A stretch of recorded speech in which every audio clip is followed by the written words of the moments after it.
In Greenland in the 1980s, 3 whales were shot by an Inuit hunter. One slipped out of his grasp. The body of the other was abandoned on the shore, where it finally washed away. The man retained the third person's cranium. The animals bewildered him. With their gray bodies, oddly angled teeth, beluga-like fins, and narwhal-like tails, they were unaccustomed. When a visiting researcher returned the skull to a museum in Denmark, the uncertainty quickly circulated throughout the scientific community. It was unidentifiable, and while there was suspicion that it was a beluga-narwhal hybrid, it could not be confirmed. In order to discover the solution, scientists recently turned to contemporary research methods. After obtaining DNA from the teeth, they discovered that their forebears had been right. Based on its genetic makeup, the creature was male and descended from a beluga father and a narwhal mother. Its skull was larger than both of its parents. It lacked the unicorn-like tusk that male narwhals have, and chemical research revealed that it had a different diet. This animal, unlike belugas and narwhals, fed at the ocean floor, maybe because of its peculiar teeth. Coyotes look at the world with golden brown eyes. For this reason, it came as a shock when 5 coyotes in California turned up with piercing blue eyes. When the photographic evidence was shown to experts of eye color and wildlife, nobody had seen anything like it. 2 of the animals trotted around in Point Reyes while the rest lived in Santa Cruz and Sacramento. In wild animals, eye color remains consistent. This drastic change is still unsolved, but at least researchers have ruled out interbreeding with dogs.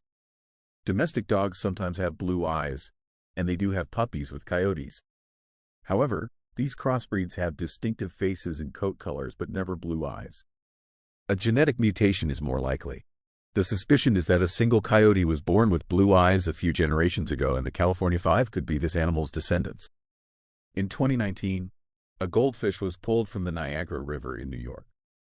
At 36 centimeters, 14 in, long, it was enormous.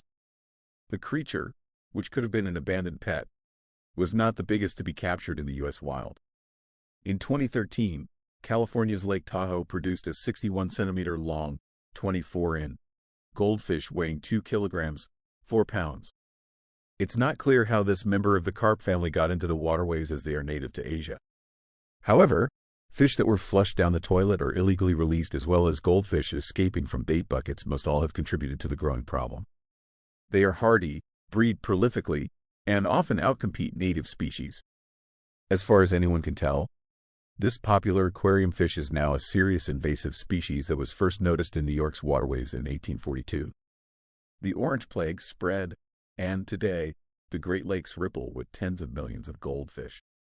The rangers suspected that he had 2 heads which had fused together during development. However, the images clearly showed that this was not the case.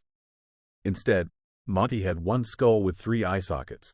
Even more astoundingly, the eyeball seemed to work. For this to happen, the python had to grow an extra optic nerve and undergo major changes to the brain, likely while Monty was still an embryo. Although he eventually died at 2 months old, it was still longer than most snakes born with bone deformities. They usually perish within days. In Monty's case, his abnormal skull made eating difficult, and that could have contributed to his death.